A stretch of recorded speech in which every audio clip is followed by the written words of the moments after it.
Hey everyone, it's Jason. Welcome back to another series of Zombicide unboxing videos for classic or the original Zombicide. These are the special guest boxes. So for each one, we're going to go through them separately as different videos. Just so if you only want to look at one, you can just pick out which one you want to look at. But each one typically has two new survivors created specifically or designed by one of these other artists. We have another one there as well. There's the John Kovlak has a little bit different, but then each one also contains the regular version and a Zombicide version. Now, some of these are just original cool survivors. Some of them are ones that kind of fit or theme maybe into other worlds that they've created. So they're very neat. So the common thing we'll get in all of them is we'll get our two oversized survivor ID cards. And then the back side will have the Zombvivor versions. So these are the classic ones. If you want to play 2.0, they do have the reboot pack, which does have the little tiny brand new cards, which some of these guys do have minor changes on those. I'm not going to go over them in this video. If that's something you'd like to see, I went through that pack in a previous video. You can always go look up that if you want to see those individual cards. But if you ever want to see a comparison, I can possibly do it, but I'm not going to go through each one of these because it's just a lot of extra work. For mostly the part being, they dropped abilities that don't exist in 2.0 anymore. And I'll try and mention that. I'm just not going to pull up the other cards. The other thing you're going to get in the pack is you're also going to get 2 extra clips. Of course, these were to keep track of your adrenaline levels throughout the game. So you get those in each one. And if you're not familiar with what Zombvivor versions are, it's a special mode that for classic versions, so like for this, for example, we'll get 2 versions of this miniature. One's a regular and one's a zombie version. And then once your survivor dies, you can flip over their card. You can play as a zombie version of their character. Reselecting their abilities. They have slightly different abilities. They have more health. They have up to 5 health instead of the 2 or 3 that you start with. So they're a little bit more durable. Or you can always opt to just start with them. So that's the basis I just wanted to go over for each video will be that way. Then we'll go ahead and hop into these one at a time. And I'll have the link for the description for each one in the videos for all one. So if you've watched one, you want to jump to the other one quickly, you can do that. Alright, let's get started. Alright, for this guest box, we have Paolo Parente. I am holding the box a little bit lower because the art is a little risque. So I'm just giving you a quick heads up in case, there's no, nudity or anything, but there is some, because it's some lovely ladies in this sector, some cleavage, some of that. So if that's something that you do not want to see, then that bothers you, even in a zombified game, here's your option to quickly flip off of this video, go watch one of the other ones. Alright, so we're gonna jump up and look at this. So we have our special guest, Paolo Parente, who's going to have that is a definitely interesting picture for him. He's done a bunch of stuff for Zombicide over the years. So we have Dylan the Handy Woman. And then we have Maki the Scream Queen. It's kind of cool. So it kind of makes sense for acting victim number 3. I've died 38 times already, so what's once more? Yeah, so it's kind of cool. Just some more ladies in the sect is always a good thing. Zombies aren't just going to attack men. Plus, you can kind of have, the final girl type scenario. So, here's Maki. Let's look at her miniatures here. She's dual-wielding some katanas there. She probably picked up on the set. So, are they real katanas or are they fake? And she got, a tie flowing off to the side. A little heart belt buckle, which is kind of neat. Let's look at her zombified version quick. She's holding her daggers, or her queen katanas a little bit differently. And then she's kind of got that dazed zombie look where they're like, roar. So look at her zombified portrait there. Sometimes it's always really helpful. Yeah, so there doesn't look as bad as the other one, but like, yeah, I think the miniature makes it look more like she's more of a dazed zombie. Alright, so what does Maki do for us in terms of skills? Let's take a look at that. So Maki has Swordmaster, which will let her dual wield any melee weapon, I believe. I'm gonna verify 100%. Yeah, all melee weapons as if they had the dual symbol. So this can be very helpful, just right off the bat, just give her two things. Especially like when you think like some guys start off with like two different, maybe each guy's a baseball bat, right? Then somebody picks up a better weapon. Well, rather than having her maybe upgrade to a better weapon, have her trade for the baseball bat. Cool, now she has double baseball bat, she can dual wield where somebody else has one better weapon. In orange, she has +1 die for melee and slippery. Slippery lets her avoid having to pay extra actions to walk away from zombies. Gets her in and out very quick. Extra die for melee is always nice as well. In red, 1 free combat action, +1 die roll for combat or low profile. So combat action and dice roll again also affect her combat, so she can switch to melee if she would like to, or ranged if she would like to, so that gives her a little extra option. Low profile, survivor can't be targeted by survivor's range attack and can't be hit by car attacks. Ignore them when shooting in or driving through zones or standing in. Weapons that kill everything such as Molotovs do.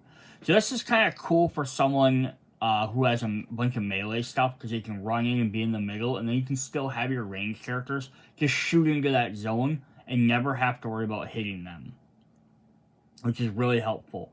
So that she can just sit in the middle and be attracting guys, and then, not a big deal. On her Zombicide, she still has Swordmaster. In yellow, she gains 1 free melee action instead of any action. In orange, +1 die for melee, and then Bloodlust melee. Bloodlust lets you spend an action to move up to 2 zones into a zone containing a zombie and then do an attack. This case, it have to be a melee attack. So it just lets you spend your action instead of doing an attack or doing a move. You get a double up to a double move, plus you get an attack, but you have to go into a zone with a zombie, so it's not just extra movement. But it's a great way for melee characters to get right into the thick of it a lot quicker.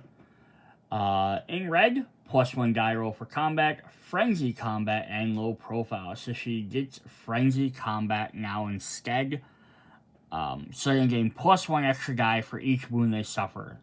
Zombivors have 5 health, so having frenzy is very good because they could suffer up to 4 damage before they technically die. So then they can actually have 4 extra dice. And again, being right in the middle of stuff is just going to let her roll extra dice while she takes damage. Let her stick in there for a little bit longer. Very cool. She's a very cool melee character. Up next, we have Dylan, the handy woman. Just take a look at her miniatures. Of course, they had to make them pink. I would like a blue or something. Like match her overalls. Their ponytails up. She has a big old drill, which I do like that. We've seen chainsaws. We've seen swords, baseball bats, shovels. But yeah, big chainsaw is really cool. This shall be one of the things where I wish... now this is the first Zombicide series, so I get why they didn't maybe do it, but I would have loved for, in the Zombicide stuff, a lot of times they started doing guest stuff like Ghostbusters and Ninja Turtles and stuff. I would have loved them to have, special items for some of these guys. It would have made more sense to what they're holding. They don't even have to start with it, just something you could shuffle into the deck. So there's her other one. She looks like she has some sort of drill. But yeah, she just has this tank top on. Yeah, I don't know why when she became a zombie, she lost her flannel shirt. But yeah, she has it's just some sort of piercing drill. I think she has some screws stuck in her leg. But yeah, she apparently took off her flannel top when she became a zombie. And lost some of her tools into her body. But yeah, then cool, give her a drill as a weapon. Oh, now anyone can use it, but it's kind of neat because it sort of fits her. Alright, so she's going to start with Lifesaver. So Lifesaver lets you target a zone that has both zombies and a survivor, which is 1 space away. Pull any of the survivors out into your area. This is a great way to like keep your teammates alive. And again, teaming up with Maki is if Maki's starting to get into too much damage, she could run up and pull her out of the way, which could be very helpful. In orange, we have +1 free melee action and Boring Leader. Boring Leader says, during a survivor's turn, they may give 1 free action to another survivor to use as he pleases. This action must be used during their next turn or it is lost. So this is going to be very helpful for setting up some good combos. What is also very interesting is that in all the other Zombicide, usually appears almost once in every group. I think this is the only time it appears on any of the guest characters. I'm just trying to remember if I've seen it anywhere else. No, this is the only guest character that has Boring Leader. So that's kind of crazy, right? And there's some other abilities that some other characters are the only ones that have them as well, but I would have thought Boring Leader would have popped up a little bit more often. But that's definitely cool. Again, teaming up with Maki, she can have Maki do an extra melee attack or use it to get away or get closer. Different stuff like that. In red, +1 die for combat, +1 dice roll for combat, and shove. Shove is the exact opposite of Lifesaver. Instead of bringing a person to you, you're shoving all the zombies out of your zone. But this has a little bit more of extra uses, because you can shove them just to get them out of your zone so they're not affecting you, which is always what you're going to try and do, so that way they can't attack you end of your turn or whatever. But you can also use it to set up some good combos. Shove them into another group of zombies, the Molotov double group. Shove them closer to another melee or a ranged character, put them away. Maybe shove them around the corner. Now they don't have line of sight. You can't shove them like around a corner. You shove them like into a thing where they would then now if you move one space away, if they're looking directly out, they wouldn't see you. Like you shove them in like an alley, or you shove them back around the side of the building and all of a sudden then you step back the other way. Now they can't directly see you. And maybe they'll see the guy at the other end of the street and go that way instead. So there's some interesting objects there. Or again, run to the same zone as one of your other guys and shove the zombies out rather than pulling the other person towards you. In her Zombicide form, or Zombvivor form, she has Lifesaver Edge still. In yellow, she has 1 free melee action. Instead of any free action. In orange, she keeps Boring Leader, but she also gets Reaper melee. Reaper means anytime you defeat at least one zombie, you get to defeat an additional zombie of that type. So if you defeat a couple of walkers, you get 1 free walker. You defeat a couple of runners, you get 1 free runner. Just helps you stay up the herd a little bit quicker. And then in red, +1 die roll for combat, shove, and toxic immunity. So toxic immunity is generally for Toxic City Mall. What it does is the toxic zombies, anytime they're green, whenever they're defeated, they do a blood spray and they deal 1 damage to any survivor on their zone. This just makes her so she's immune. She can run up and just deal with these guys without having to worry about taking damage.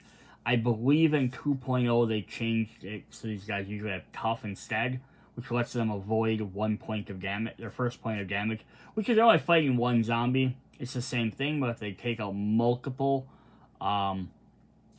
toxic zombies at the same time, then it wouldn't matter. But again, if you're not playing with them, this is better than having an ability that doesn't do anything. So if you're playing you're adding these guys into 2.0 where toxic zombies don't exist, unless you went and bought one of the sets of toxic zombies and bought the reboot cards to use them and all that. Yeah, it's very interesting. This is an interesting duo of characters because they're both melee, pretty much. But one wants to get into the thick of it, and the other one kind of wants to hang out on the edge of the combat, maybe coming in, doing a couple of things, but being able to be utilized for quicker escapes, pulling the other people out, or pushing zombies away, taking a couple of extra fringe characters here and there. But yeah, definitely a double melee group is pretty neat. You don't see that too often. Usually it's a melee and some sort of either range or support class. So cool. That was Paolo Parente. Awesome. Hope you guys enjoyed it. See you guys in the next video. Bye.